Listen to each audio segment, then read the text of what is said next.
नमः। ओम शांति शांति शांति। महिला आर्य समाज ग्रेटर कैलाश द्वारा आयोजित 53वें माघ मासीय महावेद प्रचार के अवसर पर मैं आप सभी को नमन करता हूं। इस कार्यक्रम में उपस्थित महिला आर्य समाज की आदरणीय प्रधाना बहन अमृत पॉल जी, महिला आर्य समाज की मंत्रिणी आदरणीय बहन रेणु चौधरी जी, कोषाध्यक्षा बहन श्रीमती सुधा गर्ग जी, इस कार्यक्रम में उपस्थित सभी अन्य महानुभाव बहनें, बंधुओं, माताओं और जिन दो बहनों के सुमधुर भजनों का हमने श्रवण किया, आदरणीय बहन प्रवीणा जी मुंबई से, आदरणीय बहन सीमा जी दिल्ली से, आपने बहुत सुंदर भजन प्रस्तुत किए, मैं आपको नमन करता हूं। और अंतिम जो अभी भजन हम सुन रहे थे, वेद का पाठ कर लो, ये जो वेद का पाठ है और ओम का दर्शन है, इस पर बहुत सुंदर भजन उन्होंने वेद के विज्ञान के विषय में प्रस्तुत किया। आज के विषय को प्रतिपादित करते हुए मैं प्रारंभ करता हूं कि वस्तुतः जिन दो विषयों को मैंने परसों और कल आपके बीच लिया, ये आपस में इंटरकनेक्ट हैं, क्योंकि परसों हम प्रारब्ध के कर्मों की प्रबलता और वर्तमान कर्मों की प्रबलता पर विचार कर रहे थे, और ये विशुद्ध रूप से उसी से जुड़ा हुआ विषय है संस्कार का। आयुर्वेद के ऋषि हुए हैं चरक, उन्होंने कहा संस्कारो ही गुणांतराधानम उच्यते, कि आखिर संस्कार क्या है, उसकी परिभाषा देते हुए महर्षि चरक कहते हैं कि जिस प्रकार से सोना खान से निकलता है, लेकिन वह जब तक भट्टी में तप करके शुद्ध नहीं होता तब तक उसकी उपयोगिता और महत्व नहीं होता, जिस प्रकार से अन्य धातुएं खान से निकलती हैं, धरती माता के गर्भ से निकलती हैं, जब तक उनको तपाया नहीं जाता, उनका शोधन नहीं किया जाता, तब तक वे गुणकारी और उनका महत्व विशेष नहीं होता। महर्षि चरक आयुर्वेद के ऋषि हैं।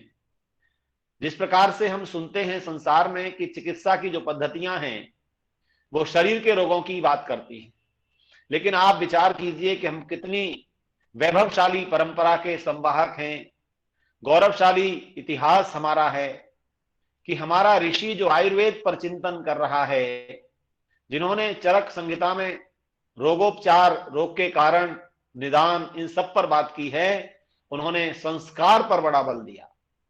कहा कि ये रोग आदि जो शरीर में जीवन में आते हैं, इनका कारण भी संस्कार दोष है। यदि संस्कार उत्तम है तो बस व्यक्ति निरोग रहता है, स्वस्थ रहता है, प्रसन्न रहता है, हर्षित रहता है, दूसरों की सेवा में तत्पर रहता है। और यदि संस्कार दोष है तो फिर वो संभव नहीं होता। तो आइए देखते हैं कि संस्कारों के 2-3 बिंदु जो आप चाहें तो नोट करें। पहला विषय है कि संस्कार क्या करते हैं, दूसरा है कि संस्कार किस स्थिति में अपना प्रभाव छोड़ते हैं, और तीसरा है क्या पुराने संस्कारों को नए संस्कारों से बदला जा सकता है, क्या मनुष्य का निर्माण संस्कारों के द्वारा संभव है। इन विषयों पर ही मैं अपनी बात को केंद्रित रखूंगा। पहला विषय है कि संस्कार कहते किसे हैं, वो मैंने थोड़ा स्पष्ट किया कि जो वस्तु जैसी मिली है, अगर अशुद्ध को शुद्ध करना है तो संस्कार,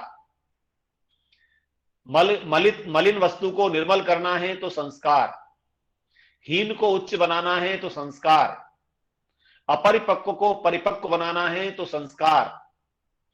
और इस संस्कार का महत्व केवल मनुष्य के निर्माण में ही नहीं, मनुष्य जिन जड़ पदार्थों को बनाता है वहां भी संस्कार का महत्व है। भोजन बनाते हैं आप, दाल आप कुकर में केवल पका लेते हैं, लेकिन उसमें जो छौंक लगाते हैं वो संस्कार कहलाता है। उसको संस्कारित करके स्वादिष्ट बनाया जाता है। तो ये जो संस्कार शब्द है, इसमें मूल में ही है डुक्रिय करने जो धातु है संस्कृत की, अर्थात हम जो कुछ करते हैं उसको सम्यक रूप से करने का नाम संस्कार है। अर्थात क्री का अर्थ है करना, और सम उपसर्ग है, सुट का आगम है, तो जिसको भली प्रकार से योजना पूर्वक, विधि पूर्वक किया जाता है, वो संस्कार है। दूसरा विषय मैंने कहा कि संस्कार किस स्थिति में कहां पर स्थिर रहते हैं। तो इसके लिए थोड़ा सा शरीर क्रिया विज्ञान को भी पढ़ना है। हमारी जो एनाटॉमी है, शरीर क्रिया विज्ञान है, जिसे मेडिकल साइंस के लोग विशेष रूप से पढ़ते हैं। जो आप में से कुछ लोग निश्चित रूप से डॉक्टर भी होंगे, चिकित्सक भी होंगे, तो शरीर क्रिया विज्ञान में हमें जो फिजिकल बॉडी हमारी दिख रही है, इस पर केंद्रित होकर पढ़ाया जाता है। शरीर के अवयव, शरीर की इंद्रियां और जितने ऑर्गन्स दिख रहे हैं, इनको ही शरीर क्रिया विज्ञान में जोड़ते हैं। लेकिन जिन वेदों की बात हम प्रतिदिन कर रहे हैं, ऋषि ग्रंथों की बात कर रहे हैं, ऋषियों की चिंतन को प्रस्तुत कर रहे हैं, उन ऋषियों ने इस स्थूल से सूक्ष्म की ओर जाने का बहुत बड़ा चिंतन किया है और हम सबके कल्याण के लिए वो प्रदान भी किया है। और वो चिंतन कहता है कि जो स्थूल शरीर हमको दिख रहा है, यह जो बाह्य शरीर है, ये कारण शरीर से बनता है। विचार कीजिएगा, मूल में कारण शरीर है और उस कारण शरीर का सहयोगी सूक्ष्म शरीर है। बीच में जो सूक्ष्म शरीर है, उस सूक्ष्म शरीर पर संस्कार अंकित होते हैं। जिन जिन जन्मों को लेकर के हम इस जन्म में आ रहे हैं, उन जन्मों में दो प्रकार के जन्म हमारे रहे हैं। एक जन्म रहा है जिसमें कर्म और भोग दोनों हमने प्राप्त किए हैं, कर्म भी किए हैं और भोग भी प्राप्त किए हैं। और अनेक जन्म ऐसे भी हमारे आपके रहे हैं जिसमें केवल भोग योनि हमारी रही है, अर्थात जब जब हम मनुष्य बने हैं तब तब कर्म हमने किए हैं। और उसी को कहते हैं कि कर्मों के संस्कार बनते हैं। हम जिन कर्मों को करते हैं, प्रतिदिन हम अनेक कर्म कर रहे हैं। विचार कीजिए, जब बालक जन्म लेता है तो वो जब बोलना सीखता है, तो बोलने के सीखने के साथ उसके अंदर से एक प्रश्न करने की प्रक्रिया प्रारंभ होती है। वो प्रत्येक वस्तु को जब देखता है तो जानना चाहता है ये क्या है। यदि वो सुनता है तो जानना चाहता है कि इसका अर्थ और अभिप्राय क्या है। तो जिन जिन ज्ञानेंद्रियों से जो जो ग्रहण करता है, उसमें उसके प्रश्न जो उत्पन्न होते हैं, वो बताते हैं कि उसको एक जिज्ञासा है। आत्मा, जिसको महर्षि गौतम ने न्याय दर्शन में कहा, इच्छा, द्वेष, प्रयत्न, सुख, दुख, ज्ञानानि आत्मनो लिंगम।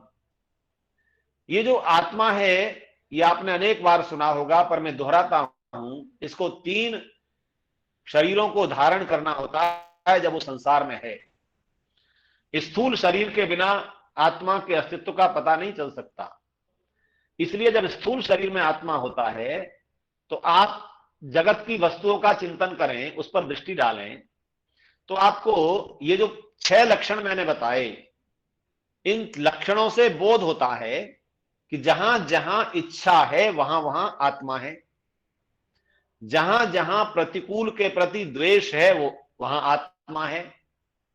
उदाहरण के लिए, नॉन लिविंग थिंग को आप देखिए, ये घड़ी मेरे पास है, इसकी अपनी कोई इच्छा नहीं होती, इसको कोई ठोके पीटे मारे, इसे कोई द्वेष नहीं होता, क्योंकि जड़ पदार्थ में अपनी ओर से चेतनता का संस्कार नहीं है।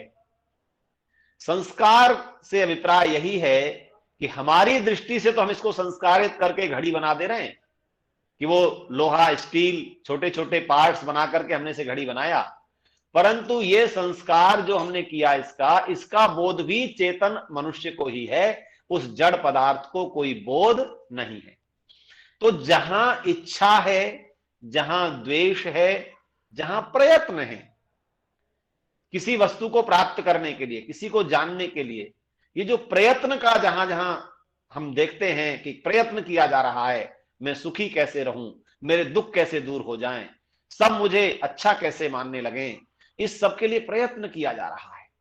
तो ये प्रयत्न जहां जहां हो रहा है वहां वहां आत्मा है। इसी प्रकार सुख की अनुभूति है ना, सुखानुशयी रागः, जहां जहां मुझे सुख मिलता है। हमारे विद्वानों ने सुख शब्द की परिभाषा बड़ी उत्तम की है। सु माने अच्छा और ख माने इंद्रियां। जहां इंद्रियां अच्छा अच्छा अनुभव करती हैं वो सुख है। दूसरा कह भी सकते हैं, जहां इंद्रियां अच्छी होती हैं, सद्गुणों को धारण करने वाली होती हैं, वहां वहां सुख है। और जहां जहां दुख, दु माने बुरा, इंद्रियां, अर्थात इंद्रियां जहां बुरा अनुभव करती हैं वहां दुख है। इच्छा द्वेष प्रयत्न सुख दुख ज्ञानानि, जो अगली बात कह रहा हूं, ज्ञान का प्राप्त करना। तो ये जो ज्ञान है, ये ज्ञान संस्कार का फल है। आप कहेंगे कि संस्कार का फल कैसे है? तो जिन जिन जन्मों में जो जो कर्म करते हुए यह जीवात्मा चला आ रहा है, उन उन कर्मों का जो फल है, अगर आप कहेंगे तो कर्म का फल है संस्कार, और वह संस्कार ही हमारे ज्ञान का आधार है। मैं ये कहूं कि जो जन्म जन्मांतर में हमने अनुभव किया है, सीखा है, जाना है, पढ़ा है, सुना है, चिंतन किया है, वो सब हमारे संस्कार रूप में विद्यमान है। तो दूसरा जो बिंदु है कि संस्कार कहां रहता है, तो उत्तर मिलेगा कि जो सूक्ष्म शरीर है, आप में से अनेक बार दर्शन का श्रवण और आप पठन पाठन भी, क्योंकि हमारे सुधीर श्रोता जुड़े हुए हैं अनेक स्थानों से, तो दर्शन को भी आप पढ़ते हैं। दर्शन में आपने संस्कारों के आधान के लिए चित्त शब्द का श्रवण किया होगा, सुना होगा कि चित्त पर संस्कार रहते हैं। इसीलिए महर्षि पतंजलि ने कहा कि जो योग है वो क्या है, बोले चित्त वृत्ति का निरोध है। चित्त की वृत्तियों को व्यवस्थित करने का नाम निरोध है, यहां पर रोकना नहीं। चित्त की वृत्तियां तो चलती रहेंगी, वो तो कहीं ना कहीं गति होगी, तो उनका व्यवस्थित करना योग है। तो इस सूक्ष्म शरीर को आपने पढ़ा होगा, तो दर्शन में सूक्ष्म शरीर में 17 तत्वों को वर्णित किया गया। सांख्य दर्शनकार ने 18 तत्व कहे, तो मैं उन पर ज्यादा गंभीरता में नहीं जा रहा। निवेदन कर रहा हूं कि जो संस्कार हैं वो सूक्ष्म शरीर में रहते हैं, जिसमें हमारी मन, बुद्धि, चित्त, अहंकार, पंच ज्ञानेन्द्रियां, पंच कर्मेंद्रियां, ये जो हमारा जो पंच प्राण, इनका जो स्वरूप है वो सूक्ष्म शरीर बनाता है। तो उस सूक्ष्म शरीर में ये संस्कार विद्यमान रहते हैं। अब बात आती है कि हम किसी जन्म लेने के साथ जो संस्कारों की बात कर रहे हैं, इसका क्या लाभ है? इसका लाभ वही है जो मैंने परसों आपसे कहा था कि जब बालक का जन्म होना है, बालिका का जन्म होना है, उससे पहले ही संतान की कामना वाले माता पिता आने वाली संतान के लिए योजना बनाएं। वो योजना संस्कार है कि हमें जिस संतान की कामना है वो संतान सुखी हो, सुख देने वाली हो, निरोगी हो, निरोगता का प्रचार करने वाली हो, सात्विक वृत्ति की हो और सत्व धर्म का, सत्व गुण का प्रचार करने वाली हो। यदि यह योजना लेकर के चलते हैं तो संस्कार है। आपने इतिहास में माता मदालसा का नाम सुना होगा। माता मदालसा के पति राजा हैं और मदालसा जो है वो बहुत ब्रह्म ज्ञान के प्रति श्रद्धा रखती हैं। ऐसा इतिहास में मिलता है कि उनकी 8 संतानें हुई। राजा हैं और माता मदालसा रानी हैं, लेकिन 8 संतानों को वो क्या उपदेश देती हैं? शुद्धोसी बुद्धोसी, आप शुद्ध हो, बुद्ध हो, परिभ्राजोसी, और तुम कैसे हो? ये आत्मा की पवित्रता को धारण करने वाले हो। ये जो उपदेश उन्होंने दिए, तो इसके कारण धीरे धीरे जन्म से पूर्व ही, गर्भाधान के साथ ही ब्रह्म ज्ञान का उपदेश लगातार संतानों को मिलता रहा। तो 8 संतानें संसार सागर से दूर, अर्थात आध्यात्मिक वृत्ति की बनती चली गई, और 8 संतानों में से एक की भी रुचि राज के प्रति नहीं रही। तो एक दिन राजा विक्रम, जो उनके पति हैं, बैठे हैं, कहते हैं, देवी ये जो राज है इसको कौन संभालेगा? आपने मेरे 8 पुत्रों को, 8 संतानों को ब्रह्म ज्ञान की ओर प्रवृत्त कर दिया। तो माता मदालसा कहती हैं, कोई बात नहीं, अगली जो संतान होगी वो राजपाट की विद्या से युक्त होगी। अब आप इस इतिहास को देखिए कि नए वातावरण से संस्कारों में कितना बड़ा परिवर्तन किया जा सकता है। जो मैंने परसों स्थापना की थी विषय की, कि वर्तमान के कर्म बहुत महत्वपूर्ण हैं, जो प्रारब्ध के कर्मों को भी कमजोर करके कमजोर कर सकते हैं, दुर्बल बना सकते हैं। तो माता मदालसा ने अंतिम जो 9वीं संतान है उसको राजपाट की शिक्षा के संस्कार देना प्रारंभ कर दिया गर्भ में ही। अब जब हमारी संस्कार पद्धति को हम देखते हैं तो गर्भाधान से ही संस्कारों का प्रारंभ हो जाता है। मेडिकल साइंस इन बातों को पिछले 15-20 साल पहले नहीं मानता था। वो कहते थे सब बेकार बात है, अरे गर्भ में कोई संस्कार पढ़ते हैं? तो मैंने कुछ लेखकों की पुस्तकें पढ़ी जो संतान निर्माण को लेकर के हैं, मातृत्व के विकसित करने के लिए है। आधुनिक मेडिकल साइंस के लोगों ने लिखी, मैं उन मैडम का नाम भूल रहा हूं, डॉक्टर हैं जो बोरा है नाम से है, उनकी पुस्तकें बहुत लोग पढ़ते हैं कि मातृत्व को लेकर माँ की किन किन बातों का ध्यान रखे, किस प्रकार का व्यवहार आचरण करे, वो सारा वर्णन मैडम डॉक्टर बोरा ने अपनी पुस्तकों में किया। तो उनमें वो कहती हैं कि वास्तव में अब ये हम मानते हैं कि जब माँ के गर्भ में संतान होती है, जो माँ बनने जा रही है देवी महिला, वो जिस प्रकार का सोचती है, विचार करती है, चिंतन करती है, जैसा व्यवहार करती है, जैसे दृश्य देखती है, जैसे टीवी पर कार्यक्रम देखती है, वैसे वैसे संस्कार बच्चे में पड़ते चले जाते हैं। अब आप देखिए, जो केवल भ्रूण बना है, अभी गर्भ में जो बच्चा पल रहा है, संतान पल रही है, वो मां के व्यवहार को ग्रहण करती है। तो इसे दो प्रकार से हम वर्णन करेंगे कि एक तो आत्मा जो पूर्व जन्म के संस्कार लेकर आ रहा है, और दूसरा जो माता पिता के रजबीज से उसका निर्माण हुआ है, उसमें जैसी भावनाएं, वृत्तियां, आचरण हैं, वह भी उस पर प्रभाव डालते हैं। और योजना पूर्वक यदि संतान के आगमन की प्रतीक्षा हो, निर्माण की योजना हो, तो निश्चित रूप से उन संस्कारों से बहुत कुछ परिवर्तन, मैं ये नहीं कहता कि पूरी तरह से परिवर्तन किया जा सकता है, लेकिन बहुत कुछ परिवर्तन किया जा सकता है संस्कारों के द्वारा। मुझे हिंदी के एक साहित्यकार का बड़ा सुंदर कथानक स्मरण हो रहा है। उन्होंने एक टूटे हुए कप से बात शुरू की है। वो लिखते हैं कि एक बार एक व्यक्ति रास्ते पर चला जा रहा था, नंगे पैर था, पैर में जूते नहीं थे, धरती से कोई नुकीली चीज निकली हुई थी, उसके पैर के अंगूठे में चुभ गई, और वो चुभी तो इतनी ज्यादा चुभी कि उसके खून निकलने लगा।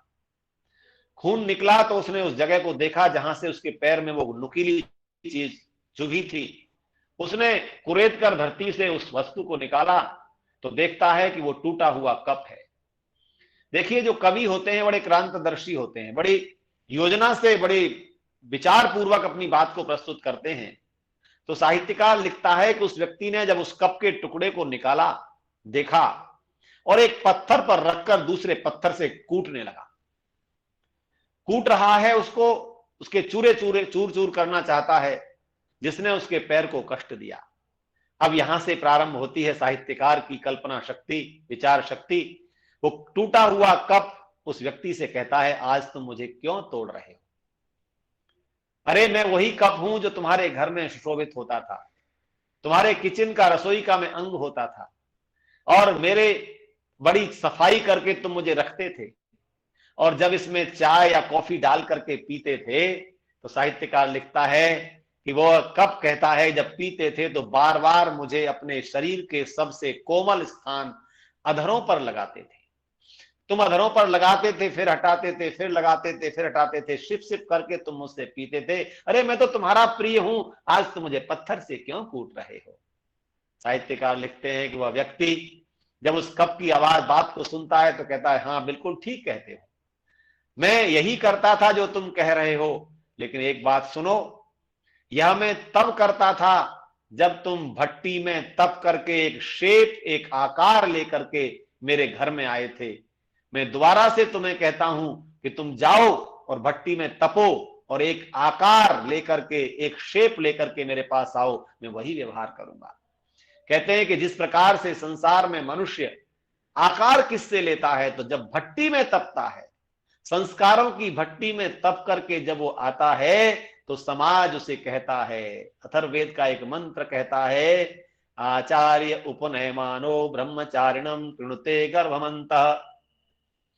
जब आचार्य उस विद्यार्थी को उपनयन के द्वारा, संस्कार के द्वारा अपने गर्भ में धारण करता है, तब वह क्या करता है, तम जातम द्रष्टुम अभिसंयन्ति देवा। उसको, जिसको गर्भ में निर्माण किया गया है आचार्य के गर्भ में, तो बंधुओं, दो गर्भ हमारे समाज में प्रचलित थे। एक शरीर का निर्माण मां के गर्भ में होता था, और दूसरा उस संस्कारों के गर्भ में तप करके, संस्कारों की भट्टी में तप करके जब मनुष्य संसार के समक्ष आता था तो सब लोग उसके प्रति नतमस्तक होते थे। मैंने निवेदन कर रहा हूं कि जो संस्कारों की जो शैली है, संस्कारों की जो विधि है, उसको हमारे ऋषियों ने प्राचीन काल में दिया। और क्या कहा, उसको समय समय पर अनेक संस्कारों से युक्त बनाया गया। जब ऋषि दयानंद जी से पूर्व के ग्रंथों को हम पढ़ते हैं तो अनेक ऋषियों ने संस्कारों को 48, 36, 24 इस तरह से विभाजित किया। पर इसको आधुनिक विज्ञान की दृष्टि से हम देखें तो जिसे मैं संस्कार कह रहा हूं, ये क्रिया क्या है? तो कहा कि मस्तिष्क जिस प्रारब्ध के संस्कारों से युक्त है और माता पिता के जो हेरिडिटी से जो संस्कार मिले हैं, उन दोनों को जब वो संस्कारों को पढ़ता है, अर्थात उसका जो आलेखन होता है मस्तिष्क में पड़े रहते हैं, उसको मेडिकल साइंस की भाषा में नेमे कहते हैं। नेमे आचार्य डॉक्टर सत्यव्रत सिद्धांतालंकार जी ने ऋषि की संस्कार विधि पर जो संस्कार चंद्रिका लिखी है, उस संस्कार चंद्रिका में वो लिखते हैं कि परसी नन ने इस मस्तिष्क में जन्म जन्मांतर से पड़े रहने वाले संस्कारों को नेमे कहा है।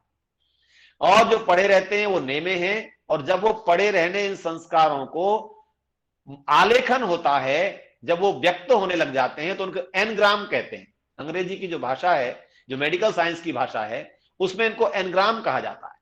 अर्थात सुप्त पड़े रहना नेमे है और उनका जो आलेखन होकर के स्पष्टीकरण होना है वो एनग्राम है।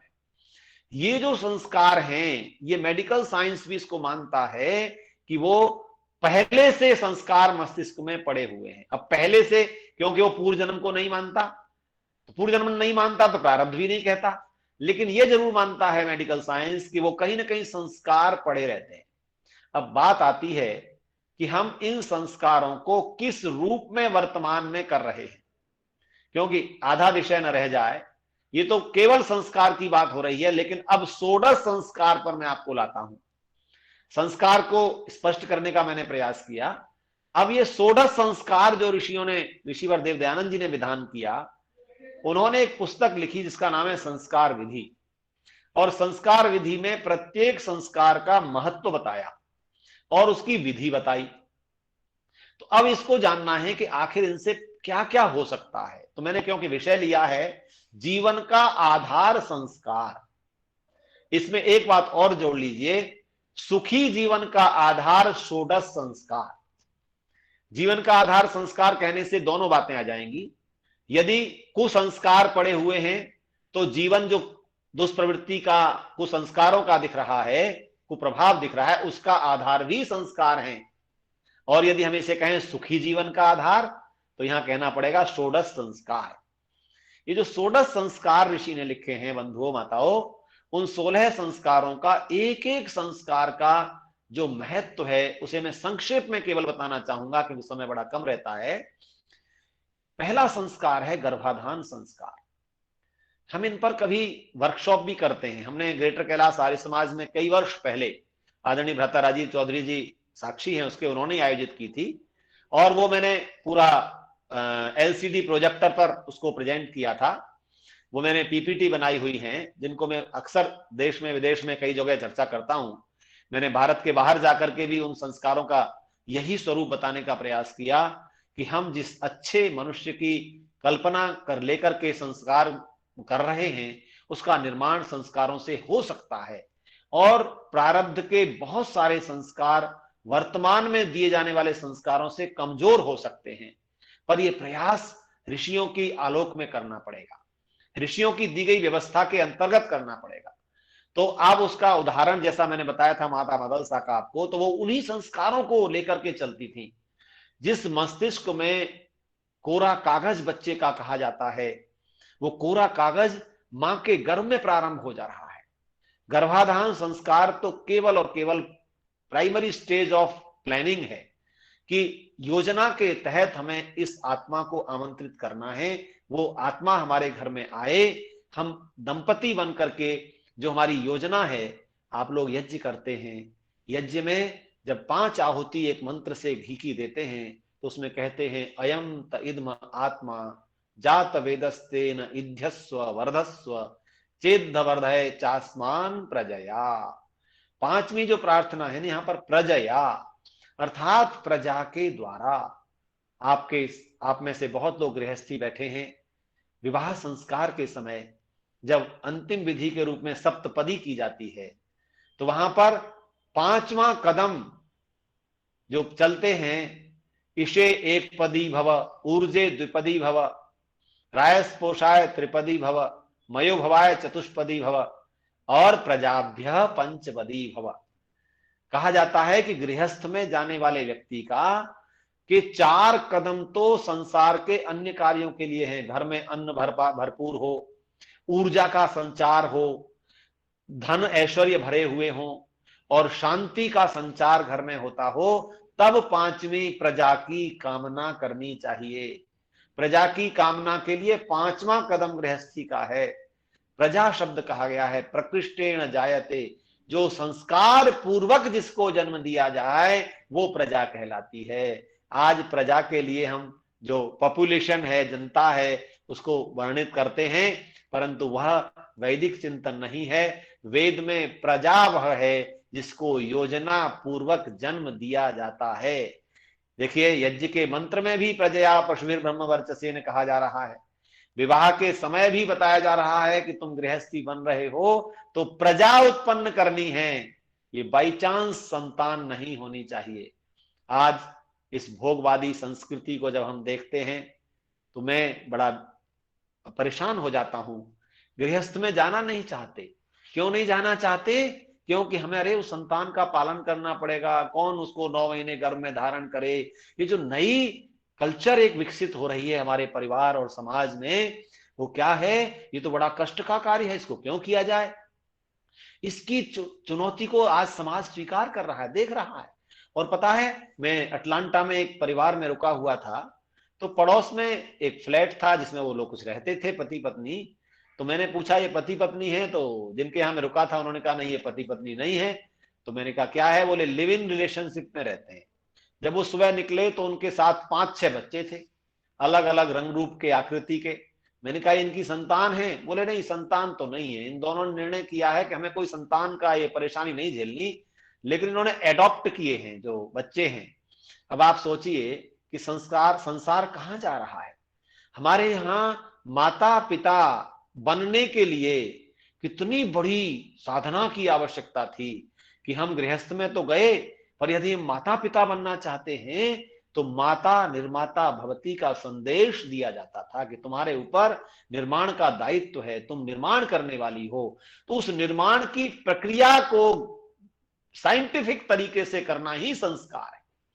अब मैं जो कह रहा था कि वो 5-6 बच्चे तो हैं, उनको संतान की कामना कहीं ना कहीं अनकॉन्शियस माइंड में है कि हम धन कमा रहे हैं तो किस पर खर्च करें, तो उन्होंने कहीं ना कहीं से अडॉप्ट कर लिए, उनको पढ़ाते हैं, लिखाते हैं। लेकिन ये परिवार नामक संस्था के सामने बड़ी चुनौती है। ऐसे बनने वाली संतान वो प्रजा के शब्द की अधिकारी नहीं है, उनको प्रजा नहीं कह सकते। प्रजा वह है जिसके जन्म से पहले माता पिता योजना बनाकर एक उत्तम आत्मा की कामना करते हैं। मैं बड़े जो हमारे युवक युवतियां हैं, मैं समझता हूं कि हमारे 130-35 लोग जुड़े हुए हैं, इनमें युवक युवतियों का निश्चित रूप से बहुत कम होंगे और नया गृहस्थी तो कोई नहीं होगा।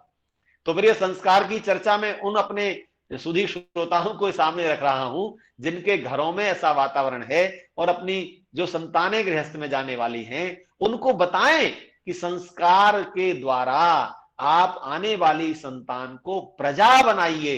तो ये भी एक योजना है। हम और आप अच्छी बातें हैं, सुनते हैं तो उनको कहीं ना कहीं बताते हैं। मैं कहता भी हूं कि जो कुछ हम सुन रहे हैं उसको लोगों के साथ साझा भी करें, बांटें भी।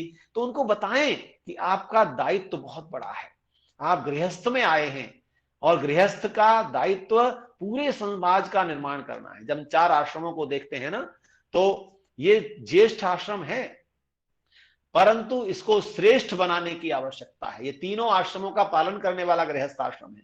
तो मैं फिर वहीं आता हूं, गर्भाधान केवल बेस ऑफ प्लानिंग है, योजना का मूल है, जहां से हम कहते हैं कि नई संतान को आना है। दूसरा संस्कार है पुंसवन संस्कार। जब गर्भ ठहर जाता है तो दूसरे और तीसरे महीने में, दोनों विकल्प ऋषि ने दिए हैं, इस संस्कार को करने का मतलब है फिजिकल डेवलपमेंट ऑफ चाइल्ड। जो हमारे गर्भ में बच्चा पल रहा है उसके भौतिक विकास का नाम पुंसवन है। हमारे पौराणिक भाइयों ने क्या बताया? पुंसवन संस्कार पुत्र की कामना से ही किया जाता है। सब लोग पुत्र की प्राप्ति करें इसलिए पुंसवन संस्कार करें। अब मुझे ऋषि दयानंद के शब्द बोलने पड़ते हैं। आंख के अंधे और गांठ के पूरों को पूछिए कि जिस मां के गर्भ में अब बच्चे का निर्माण प्रारंभ हुआ है, यदि सभी लोग, अच्छा बताइए, सब संस्कार करेंगे पुंसवन की नहीं? और जब सब पुंसवन संस्कार करेंगे तो सभी पुत्र की कामना से ही करेंगे, तो पुत्रियां कहां से आएंगी? इसलिए इस भ्रम को निकालना है। पुंसवन का अर्थ पुत्र की प्राप्ति नहीं है, अपितु गर्भ में पलने वाली संतान के शारीरिक विकास की प्रार्थना है। वो कोई रोगी न हो, अंग भंग न हो। आज अनेक उदाहरण मिलते हैं कि बच्चों के कई बार हाथ ही गर्भ से नहीं है, कई बार पूरी तरह से निर्बुद्धि संतान आ रही है। तो 5वें माह में जब संतान का निर्माण हो रहा होता है तो सीमंतोन्नयन संस्कार है। सीमंत शब्द कहते हैं हमारे शरीर में जो उच्च भाग है, अर्थात मस्तिष्क भाग, मस्तिष्क भाग के उन्नयन के लिए सीमंतोन्नयन संस्कार है। जैसे हमारे पंजाबी परिवारों में गोद भराई का संस्कार कहा जाता है, वो पुंसवन और सीमंतोन्नयन दोनों को इकट्ठा कर देते हैं। जब संतान हमारी जो गृहस्थी में बने हैं, हमारे युवक युवती वर वधू, उनकी गोद भराई का कार्यक्रम किया जाता है। ये कार्यक्रम संस्कार का ही एक रूप है। मैं आपको स्मरण करा रहा हूं, जो सीमंतोन्नयन और पुंसवन दोनों संस्कारों के एक रूप को गोद भराई के रूप में कर देते हैं, ये संस्कार का ही विकृत रूप है। पर जो संस्कार विधि पढ़ते हैं वो सीमंत उन्नयन संस्कार करते हैं, अर्थात मस्तिष्क के विकास का 4-5वें महीने में संतान के मस्तिष्क का विकास प्रारंभ हो जाता है। और 5वें महीने से लेकर 9वें महीने तक मां जिस प्रकार के ग्रंथों का अध्ययन करती है, जैसे चित्रों को देखती है, जैसे चलचित्रों को देखती है, वैसी वैसी प्रवृत्ति। एक बात और ध्यान रखनी है, क्योंकि ऐसा गृहस्थी कोई मेरे बीच में संभवतः हो भी सकता है जिनके घर में संतान का आवी आना हो रहा हो। ब्रह्मचर्य का पालन बहुत आवश्यक है। गर्भावस्था के काल में पति पत्नी को बहुत उत्तम विचार, संध्या, स्वाध्याय, ब्रह्मचर्य का पालन करते हुए उस संतान का निर्माण करना है। तो 3 संस्कार आपने जन्म से पूर्व देखे, गर्भाधान, पुंसवन और सीमंतोन्नयन। जब संतान का जन्म हो जाता है, यहां से कुछ संस्कार ऐसे हैं जिसका बोध संतान को नहीं है, परंतु प्रक्रिया है। जन्म लेते ही जात कर्म संस्कार का विधान ऋषि ने किया। बच्चे का जन्म हुआ, आपके घर परिवार में जब बच्चे का जन्म होता है तो दाई ला करके, यानी लेबर रूम से बच्चा जब आपकी गोदी में आता है तो माता तो उस समय अचेत सी भी होती है कई बार, पर पिता जब गोदी में लेता है तो पिता गोदी में लेकर उस संतान के जिह्वा पर शहद से, सोने की सलाका से ओम को लिखे। मेरे दोनों बच्चों को जब मैंने हॉस्पिटल में ये संस्कार किया तो देखने वाले कह रहे ये क्या कर रहे हो? मैंने कहा ये संस्कार है। बोले इससे क्या फर्क पड़ेगा? मैंने कहा मेरी इच्छा है कि मेरी संतान जन्म लेते ही ओम से परिचित हो, जिस भजन को हम अभी सुन रहे थे कि ओम का दर्शन करना, तो ओम से परिचित हो। फिर कान में उसको कहा जाता है कोसी खत्मोसी शुद्धोसी बुद्धोसी। उसमें कह रहे हैं कि तू शुद्ध है, तू बुद्ध है। ये बच्चा कुछ नहीं समझ रहा, लेकिन संस्कार इसलिए किया जा रहा है कि उसके उस समय किए जाने वाला संस्कार भी उसके कहीं ना कहीं कानों में तो शब्द प्रविष्ट हो रहा है। ये जो बड़ा विज्ञान है, जो चेतन आत्मा जन्म लेकर के आया है, वो आत्मा ज्ञान प्राप्त करने का अभिलाषी है, जिज्ञासु है, और उसके ज्ञान की इच्छा को हमने बाल्यकाल से, जन्म से ही प्रारंभ करना है। उसे बताना है कि तू क्या है, तो कहा तू ज्ञान है, बुद्ध है, शुद्ध है। ये जो उसको कहा जा रहा है, ये उसकी योजना चल रही है। फिर है नामकरण। जल्दी से बढ़ूंगा, समय कम है।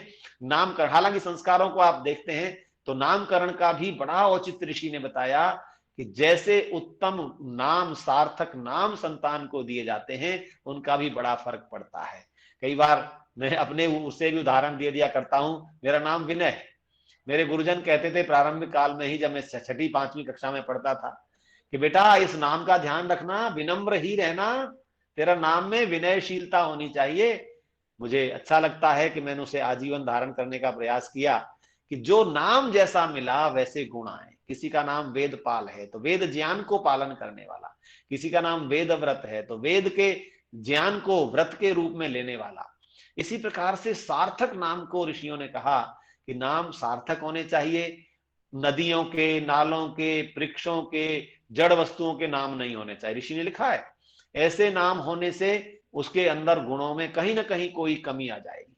तो आज जो सार्थक नामों की परंपरा दोबारा से चली है, जब भी किसी घर में संतान होती है, लोग हमसे पूछते हैं जी बिटिया हुई है, अच्छा सा कोई वैदिक नाम बताइए।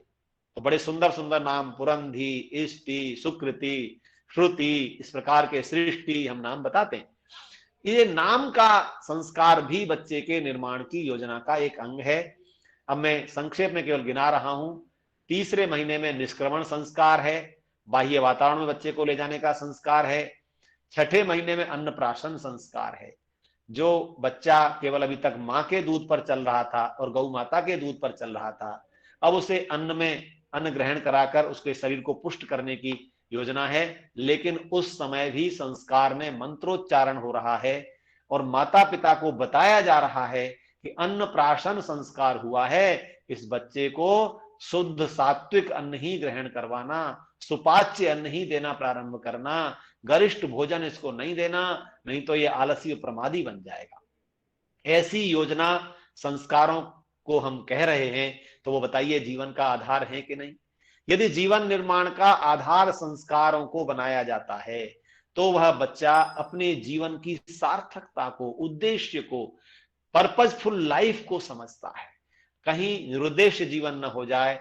फिर पहले व्याख्यान के साथ जुड़ता हूं कि इन नए संस्कारों से पुराने संस्कार कमजोर किए जा सकते हैं। तो कुछ लोग मानते हैं कि कुछ नहीं हो सकता, जो पहले से है वो रहेगा ही रहेगा। लेकिन वैदिक ऋषि कहते हैं, मैं वेद के ऋषियों का उत्तर दे रहा हूं, वो कहते हैं निश्चित रूप से आप प्रारब्ध के संस्कारों को नए संस्कारों से परिवर्तित करने में सक्षम हो सकते हैं। बहुत सुंदर ग्रंथों में ऋषियों ने लिखा। ऋषियों की बातों को हम व्याख्यान में कहते हैं कि जो जैसा जैसा लगातार स्वाध्याय का क्रम होगा, लगातार आचार्य का नियंत्रण होगा, लगातार माता पिता की योजना उसके प्रति होगी, तो कोई परिवर्तन होगा ही होगा। आप वनस्पति विज्ञान को देखिए, एक बिना कलम लगाया हुआ पौधा होता है और उसमें जब कलम लगा करके संस्कारित किया जाता है, आप आम का गुठली से जो पौधा खड़ा हो रहा है, अंकुरित हो रहा है, उस पौधे में कलम लगाते हैं। ये कलम भी एक संस्कार है, क्योंकि जिस दशहरी की या अल्फांसो आम की, बहुत बड़ा नाम है अल्फांसो आम का। अल्फांसो के विषय में आपने सुना होगा कि वो हाथ में रख लीजिए, 3-4 दिन तक सुगंध नहीं जाती। उसकी कलम लगा करके उसका संस्कार किया जाता है, तो वो सुंदर फल देने वाला होता है। ये जब जड़ वस्तुओं में हो रहा है, तो चेतन आत्मा में संस्कार का कितना बड़ा प्रभाव हो सकता है, आज इस प्रभाव को परिवारों में बताने की आवश्यकता है। इसीलिए हमने इस विषय को रखा कि हमारे परिवार जाने कि एक एक संस्कार का। अब एक महत्वपूर्ण संस्कार जरूर बताना है।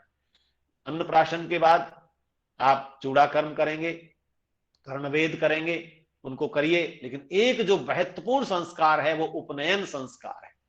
और उपनयन संस्कार के बाद वेदारंभ, और वेदारंभ के 12 वर्ष तक, 15 वर्ष तक और कोई संस्कार नहीं होता। तो जो महत्वपूर्ण संस्कार है जिस पर आज और हमें और आपको ध्यान देना है, वो है शिक्षा का प्रारंभ करना। मैंने मंत्र बोला था आपके सामने, उपनयन, उपमाने समीप, नयन माने ले जाना। अब तक तो माता पिता अपनी देखरेख में बच्चे का निर्माण कर रहे थे, परंतु माता पिता का ज्ञान पूर्ण नहीं है। उनको केवल शिक्षा में ही नहीं रहना, उनको व्यापार भी करना है, अर्थ की व्यवस्था भी करनी है। तो ऐसी स्थिति में पूरा समय वो संतान पर नहीं दे सकते। तो संतान को एक ऐसे स्थान पर ले जाकर के समर्पित करना जो 24 घंटे केवल और केवल उन संतानों के निर्माण में ही लगे आचार्य हैं। इसलिए मैं निवेदन करता हूं, प्रभु से प्रार्थना करता हूं, प्रभु मेरी प्राचीन गुरुकुलीय शिक्षा पद्धति प्रारंभ हो जाए। देश के कोने कोने में जो हजारों लाखों गुरुकुल होते थे वो प्रारंभ हो जाएं। सब माता पिता अपनी संतान को 5 से 8 वर्ष के मध्य आचार्य को सौंप दें। तो मेरे बंधुओं, दो कार्य हो जाएंगे। एक तो जिस योजना से आपने बच्चे को जन्म दिया है, उसकी अच्छी योजना जो आपने बनाई थी वो कार्यान्वित होगी आचार्य कुल में जाकर के। दूसरा एक बड़ा व्यावहारिक कार्य होगा। आज माता पिता जिन बच्चों की शिक्षा का भार स्वयं ग्रहण कर रहे हैं, वो चिंतित रहते हैं, बच्चा बस में जा रहा है, स्कूल जा रहा है, वहां कैसा वातावरण मिल रहा है, संगति कैसी है, साथी कैसे हैं। कई बार टीचर्स भी आपको उदाहरण मिलते हैं, कई अध्यापिकाएं या अध्यापक चरित्र के अच्छे नहीं होते, उसका प्रभाव बच्चों पर पड़ जाता है। ऐसे में जो आचार्य कुल हैं, जो गुरुकुल हैं, उनमें जब उपनयन संस्कार होता है तो वहां पर आचार्य के गर्भ में संतान को धारण किया जाता है। मां के गर्भ से शारीरिक निर्माण हुआ और आचार्य के गर्भ से बौद्धिक निर्माण होगा।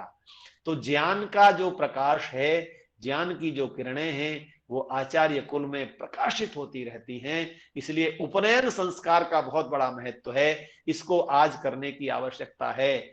आप जितने लोग मेरी बातों को सुन रहे हैं, आप बताइए, जिन आचार्यों को आपने सुना, जो धर्म के ज्ञान की उपदेश दे रहे हैं, वो कहां से निकले हुए हैं? सब गुरुकुलों से निकले हुए हैं।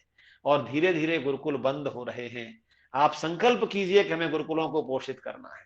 जब मेरा परिचय भाई प्रताप जी के समाज के लिख रहे थे, तो मैंने कहा आर्ष गुरुकुल एटाका में पढ़ा हुआ हूं। आज मुझे सौभाग्य मिला है कि ऋषि के स्वामी ब्रह्मानंद दंड जी द्वारा स्थापित गुरुकुल का मंत्री बनकर मैं वहां दोबारा से आर्ष पाठ विधि को चला सकूं। ये दायित्व जरूर लिखना, क्योंकि गुरुकुल का दायित्व बोध मुझे रहना चाहिए कि मैं जिस गुरुकुल ने निर्माण किया मेरा, उस गुरुकुल में किस प्रकार से शिक्षा और संस्कार दिए जाते थे। तो उपनयन संस्कार बड़ा महत्वपूर्ण है, इस पर सबसे अधिक बल देने की आवश्यकता है। आचार्य कुलों की स्थापना की आवश्यकता है, जहां पर हम डॉक्टर भी बनाएं, इंजीनियर भी बनाएं, साइंटिस्ट भी बनाएं, विद्वान भी बनाएं, धर्मोपदेशक भी बनाएं, हैं, व्यवहार विज्ञान को बताने वाले भी बनाएं। हमारे प्राचीन गुरुकुल इन सब विद्याओं में रुचि के अनुसार शिक्षा देते थे। तो मैं, समय तेजी से बढ़ रहा है, उपनयन और वेदारंभ संस्कार को यही समेटता हूं। फिर गृहस्थ में आने के लिए उससे पहले संस्कार आचार्य करता था, फिर विवाह संस्कार होता था, फिर वानप्रस्थ संस्कार होता था, फिर संन्यास और अंत्येष्टि। ये 16 संस्कारों का विधान ऋषि ने किया, जो पूरे जीवन हमको एक योजना के तहत जीने का संदेश देते हैं, वो संस्कार हैं। तो बंधुओं, इस जीवन के आधार संस्कारों पर टूटी फूटी बातें मैंने आपके बीच की हैं। बस प्रयास यही है कि ये संस्कार मनुष्य जीवन के निर्माण की विधि बन करके हमारे सामने हैं, और उनको हम स्वीकार करें और अपने परिवारों में इसका प्रचार करें कि इन 16 संस्कारों को केवल यज्ञ करके, मंत्र बोल करके ही सीमित नहीं रह जाना, अपितु इनकी योजना को व्याख्यायित करके परिवारों तक पहुंचाना। तो जब ये दुनिया सामान्य होगी, कोरोना का इस तरह का वातावरण समाप्त होगा, तो हम पुनः प्रयास करेंगे ग्रेटर कैलाश के अंदर कि नव युवक युवतियों को जो हमारे घरों में गृहस्थ में जा रहे हैं, उनके लिए इन संस्कारों पर कार्यशाला, वर्कशॉप कर करके दोबारा उनको बताएं कि आप एक बहुत अति महत्वपूर्ण कार्य करने जा रहे हैं गृहस्थ के रूप में। तो अच्छी संतान हमारे घरों में आए, और वो संस्कारों के माध्यम से ही आएंगी। इसी के साथ अपनी बात को विराम देता हूं।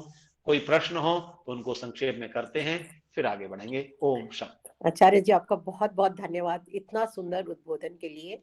अभी कोई प्रश्न है तो एक एक करके बोलिए, एक एक करके बोलिएगा बस। हाँ जी, सुनील जी आप बोलेंगे? कोई क्वेश्चन है आपके पास? नहीं जी, मेरा कोई सवाल नहीं है। हाँ जी, शकुंतला जी आपने कोई क्वेश्चन पूछना है? बहुत बहुत अच्छा उद्बोधन मिला हमें सुनने को। अभी क्वेश्चन का टाइम है।